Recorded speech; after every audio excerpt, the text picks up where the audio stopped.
बहुत सारे लोग स्कूल जाते हैं, कॉलेजेस जाते हैं, जॉब पे जाते हैं, हाउसवाइफ हैं, और कुछ लोग तो ऐसे हैं कि जो करियर के इस मोड़ पे हैं जहाँ पे सारी रिस्पॉन्सिबिलिटी कंप्लीट कर लिए, अब उनको लगता है कि मुझे अपने पैशन को फॉलो करना चाहिए, अपने स्किल को डेवलप करना चाहिए, जो कि बहुत पहले छूट चुकी है।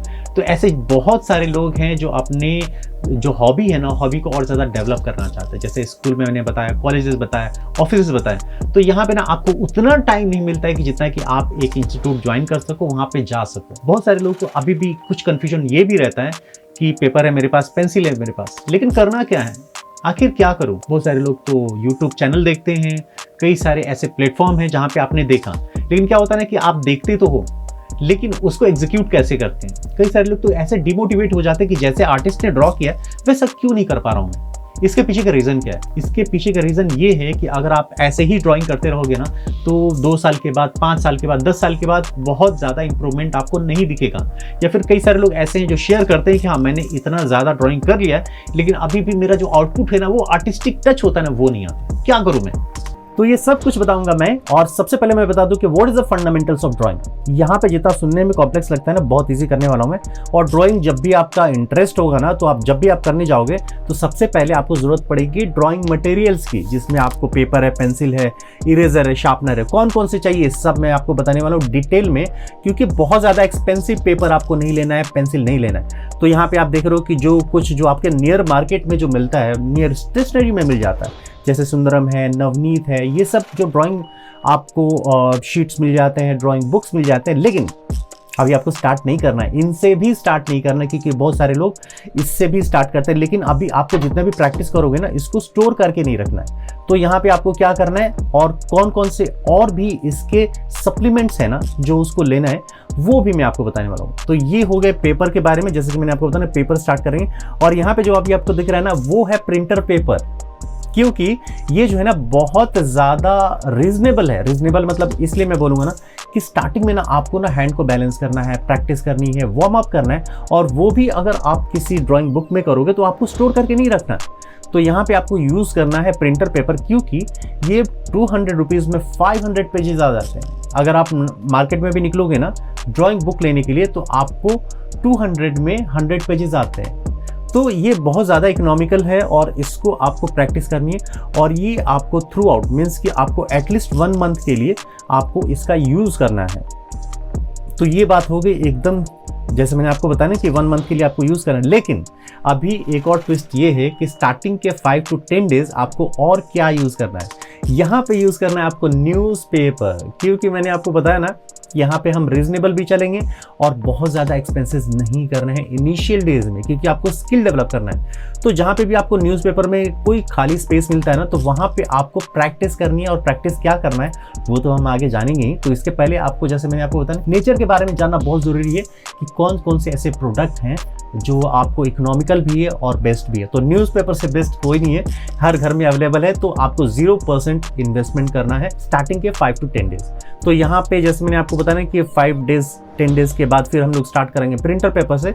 तो यहाँ पे आपको न्यूज़पेपर भी रेडी करना है और प्रिंटर पेपर भी रेडी करके रखना है आपको।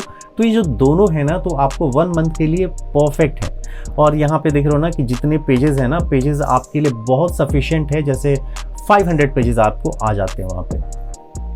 तो ये हो चुकी है पेपर के बारे में बात। और यहाँ पे बात कर लेते हैं पेंसिल। पेंसिल अगर आप नियर मार्केट में जाओगे, नियर मार्केट में स्टेशनरी शॉप पे जाओगे ना, तो कई सारे ऑप्शन आपको मिल जाएंगे वहाँ पे, और शॉपकीपर हो सकता है कि आपको इंसिस्ट करे कि आप ये ले लो। तो ऐसे आपको नहीं जाना है, मैं जो आपको बता रहा हूँ वो ही जाना है, क्योंकि मैंने बहुत ज़्यादा R&D की है, जिसमें से आपको दिख रहा है ना फेवर कैसल है, कैमलिन है, अप्सरा है, आर्ट लाइन है, बहुत सारे ऐसे पेंसिल है और डिफरेंट है। तो यहाँ पे मैंने ना 3 को साइड कर दिया, और यहाँ पे सेलेक्ट किया है मैंने आर्ट लाइन और अप्सरा को, क्योंकि ये जो दोनों है ना बहुत ज़्यादा कैपेबल है और बहुत इकोनॉमिकल है।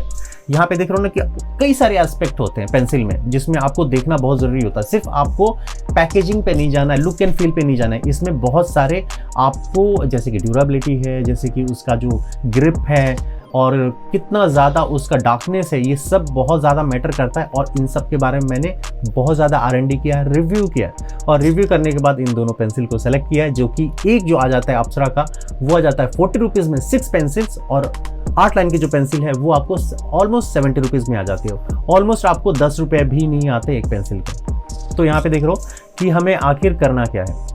और पेंसिल के बारे में जैसे मैंने आपको बताया कि उसके बारे में हम जानते हैं। और 6 पेंसिल्स आते हैं जिसमें आपको होता है HB, 2B, 4B, 6B, 8B और 10B। ये जो 6 पेंसिल आते हैं ना, पूरा का पूरा एक सेट आता है। तो इसलिए ना कभी भी आप जब शॉप में जाओ तो कंप्लीट 6 सेट का पेंसिल ही लेना, अगर आप सब अप्सरा ले रहे हो या फिर आप आर्ट लाइन की ले रहे हो। तो यहाँ पे देख रहे हो ना, इसमें क्या होता है, जैसे कि लोग HB तो कहते हैं, तो H क्या है और B क्या है। 6B में भी B है, वो क्यों है?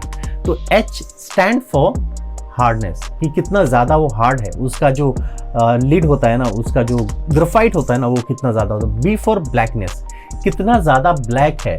तो जैसे जैसे और आगे बढ़ता है तो कितना डार्क होता है, जैसे जैसे एज की तरफ जाता है वो कितना लाइट होता है, वो सब भी मैं आपको बताऊं। तो यहाँ पे देख रहे हो ना कि इसमें कई सारे और भी जुड़ते जाते हैं। यहाँ पे तो आपको जैसे कि एडवांस लेवल पे जाओगे तो उसमें आपको बहुत ज़्यादा पेंसिल्स मिलेंगे। जैसे HB से पहले और लाइट पेंसिल H होता है, 2H होता है, 4H होता है और भी होते हैं। तो ऐसे अभी हमको उसके बारे में नहीं बात करनी है, हम बात करेंगे जितने अवेलेबल हैं, जितनी प्रैक्टिस हमें करनी है। और यहाँ पे 12 पेंसिल भी आता है, तो सोचो कि कितनी डार्कनेस हो जाती होगी। तो यहाँ पे जो इसका लिड देख रहे हो ना, तो इससे पता चलता है आपको कि कितना ज़्यादा लाइट होगा, कितना ज़्यादा डार्क होगा। तो उसका एक हम लोग एग्जाम्पल दे लेते हैं कि किस तरीके से आपको पता करना है HB कितना लाइट होता है। और ये सब भी मुझे बहुत बाद में पता चला, जब मैं R&D स्टार्ट किया, जब मैं बहुत कुछ चीज़ें जैसे कि शॉप में गया, बहुत सारी चीज़ों को मैंने रिव्यू किया, तो उसके बाद पता चला। जैसे अभी आप देख रहे हो ना कि 2 पेंसिल मैंने यहाँ पे लिया है। एक पेंसिल जो देख रहे हो कि HB पेंसिल है या फिर आप 2H पेंसिल है, जो भी आप ले सकते हो। तो HB पेंसिल से हम लोग स्टार्ट करते हैं क्योंकि हमारे पास अवेलेबल वही है। तो यहाँ पे देख रहे हो ना कि HB पेंसिल का जो डार्कनेस है कितना है, और यहाँ पे जो आप मान लो 8B है या 10B है, दोनों में फ़र्क आपको पता चल रहा होगा। जबकि प्रेशर जो है ना मैंने सेम रखा है, कुछ भी मैंने किसी को ज़्यादा प्रेशर देके नहीं किया है। तो यहाँ पे दोनों में कंपेयर कर लो कि कितना ज़्यादा है। और ये जो है ना पेंसिल्स के बारे में बहुत कम लोगों को पता है। तो बहुत जल्दी मैं इन सब के बारे में भी आपको बताऊंगा कि किस तरीके से हेल्प लेते हैं शेडिंग में, ब्लेंडिंग में, ये सब आपको पता चलेगा यहाँ पे। और कई बार ऐसा होता है ना कि इन सब का भी यूज़ होता है लेयर के लिए। जैसे आप देख रहे हो ना कि एक मैंने क्या किया, एक सेम प्रेशर से मैंने यहाँ पे एक शेड किया है। अब इसमें क्या करना है ना कि ग्रेजुअली डार्क से लाइट करना है आपको। तो मैंने क्या किया, अभी जो डार्क वाला पेंसिल है ना उसको ग्रेजुअली मैं लाइट की तरफ लेके जा रहा हूँ, तो ब्लेंडिंग हो गई ना यहाँ पे। तो ये कुछ एक एग्जांपल दिया आपको। आने वाले डेज में हम लोग इसका भी प्रैक्टिस करने वाले हैं और ये बहुत ज़्यादा इंपॉर्टेंट होगा।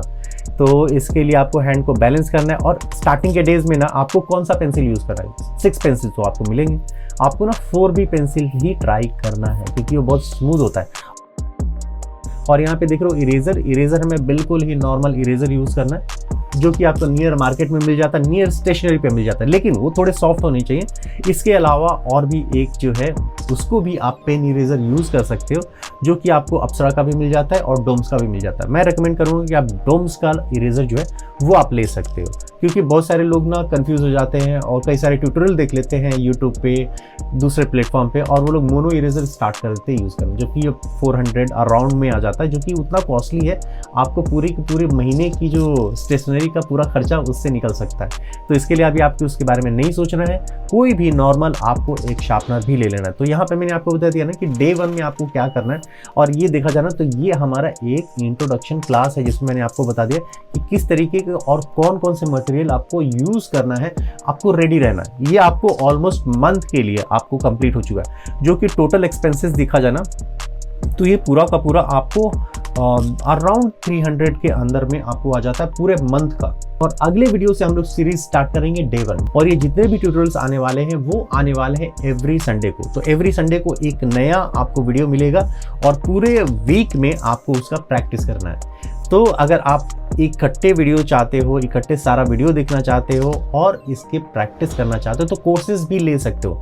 ये जो पूरा जो पैकेज है, पूरा जो कंप्लीट कोर्स है, पूरा जो मटेरियल्स है ना, जो कोर्स मटेरियल्स है, वो सब आपको मिल जाएगा। कहाँ पे मिलेगा? मेरे वेबसाइट पे, लिंक डिस्क्रिप्शन में है, और इस नंबर पे भी आप कॉल कर सकते हो। अगर आपको पूरा थ्रू आउट सीखना है मेरे से तो फिर मिलते हैं बहुत जल्दी क्लास में, और नेक्स्ट संडे को तो वैसे ही मिल रहे हैं।